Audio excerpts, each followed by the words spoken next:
So what's going on, guys? CG here today and welcome back to Top 5 Friday. Today we're going to be counting down the top 5 games coming in 2019. But before we get into it, I want to apologise for this. Yes, this lighting here.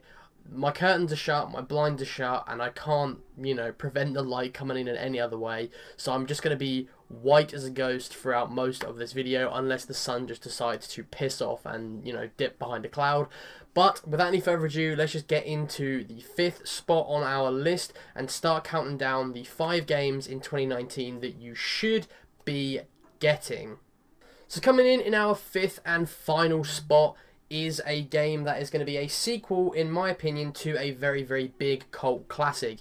When the first game released, it wasn't very big, it wasn't very popular, but it really gained traction after a few major updates and the gameplay style and stuff like that. And that is, in fifth place, is Dying Light 2. Now, as I said, the first game is a cult classic. Not many people knew what it was or what it was about. Not many people really understood the premise of the game. But when it came out and it was basically Mirror's Edge meets Dead Island, it was kind of like, holy shit, this is amazing. It's a one-of-a-kind game. There's not really a game that offers the same gameplay experience with the whole free running with zombies, but then when night comes, the zombies kind of mutate and then become these monsters that can chase you across the rooftops and stuff like that. It's a very, very interesting concept that hasn't really been dabbled with before, so it's really cool to see a sequel to that coming, because I love the first game. I know a lot of people that like the first game, so I'm just super stoked to see a second one. I think it's, got huge potential because of how big the first game got,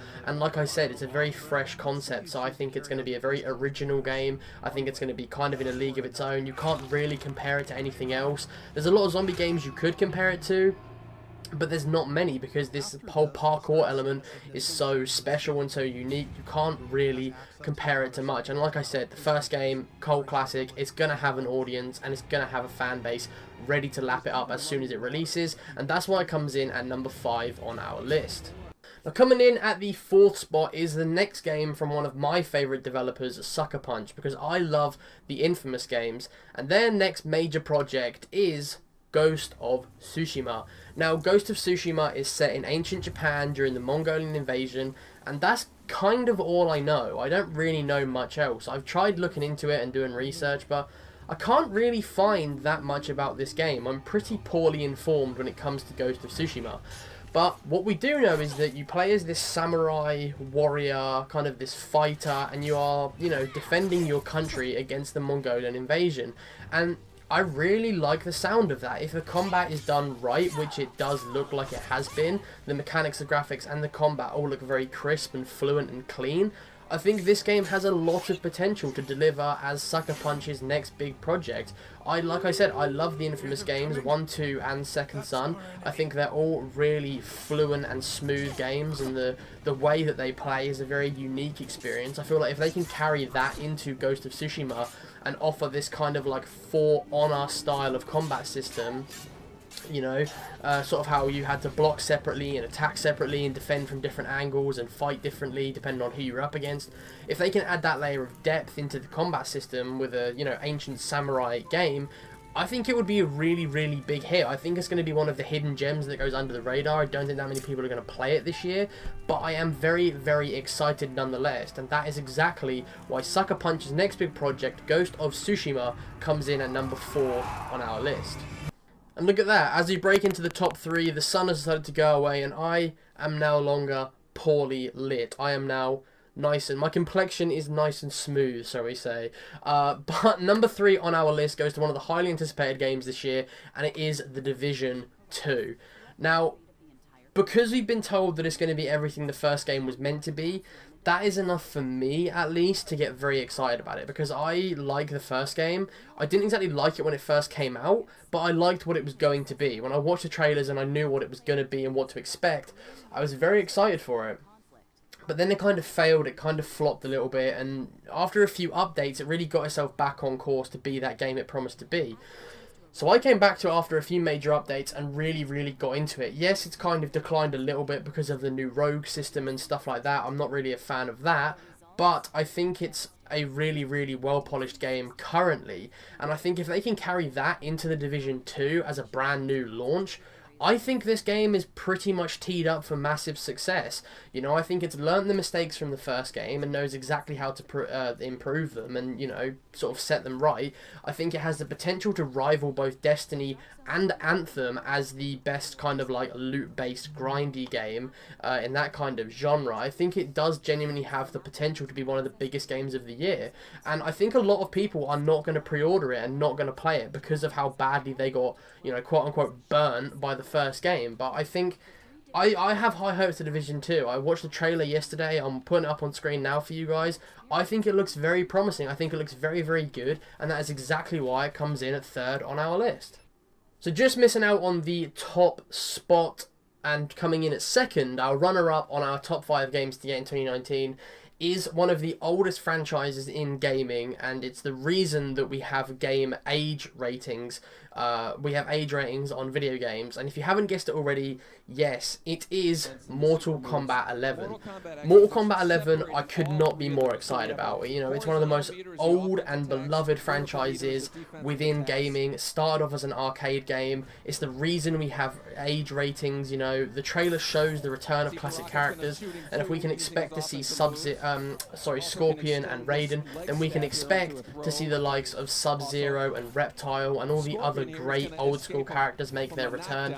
I'm very excited for Mortal Kombat 11, and a lot of people will disagree with me here because of the violence and the bad influence that it is, but the only people that say that is people that don't understand video games. If you understand video games and enjoy video games and love, you know, the culture and the community of video games, you will understand why everyone's excited about Mortal Kombat 11. But if you're one of these outside people that doesn't play that many games and is just kind of like an average weekend gamer, and you complain about Mortal Kombat 11, you're kind of the reason that this game has potential to fail, because this game is a game. It's not influencing anyone to go and rip someone's spine out, and it's not, you know, making me want to go and blow someone's chest apart.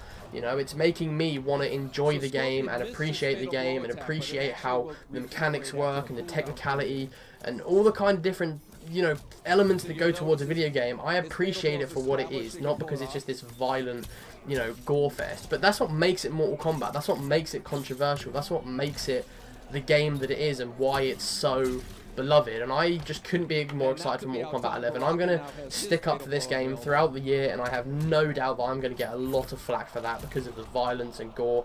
But if it's anything like Mortal Kombat 10, then for me, it's a big green tick in my books. I love the look of this game. I love the aesthetic that the trailer had. The graphics look insane, and I genuinely could not be more excited for a fighting game ever, because it is the best fighting game. You know, Street Fighter, Tekken, all the others can suck a dick. Mortal Kombat is the best, and it is the king, it is the OG, and that is why it comes in at 2nd on our list. But if you know me well, which I kind of expect you guys to by now, because I've been doing this whole YouTube thing for a fairly long time, you will know that my favourite game is The Last of Us. And that is exactly why my most anticipated game for 2019, the game that everyone should be playing, is The Last of Us 2. You know, it's a sequel to one of the greatest games ever made, period. It's Naughty Dog's next major project since the Uncharted franchise. You know, they did Uncharted 4, they did Lost Legacy. Ever since then, they've kind of just been going under the radar. We knew they were working on The Last of Us 2, and this is going to be the next major project. We don't have that much information. It's still very scarce, but it's, you know, it's still a big deal. It's The Last of Us 2. You know, The Last of Us, the first one, it won so many awards.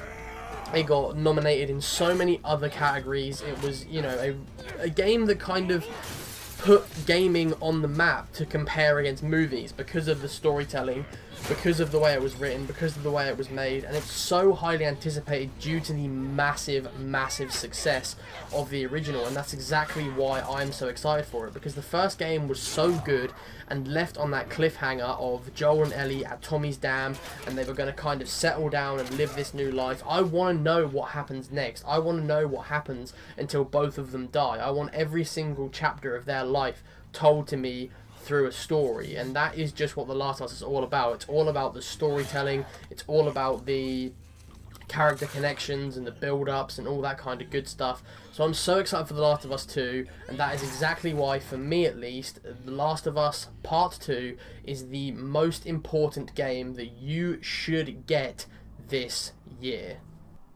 But there you have it, guys. That was my top 5 list for the games you should be getting in 2019. Sorry I made a few mistakes. I'm very, very tired. I've been struggling to get my words out all morning. This is like the 9th take that I've done on this video. So please, please do forgive me for the video being a little bit shoddy. But yeah, I really hope you guys have enjoyed. Let me know in the comments down below other games that you think should be on this list. I am making a second part to this list next week with 5 more games that you should be looking out for. So I hope to see you guys then for another Top 5 Friday. But I've been your boy CG. This has been your top 5 games coming in 2019, and I'll see you guys soon with a brand spanking new video. Goodbye.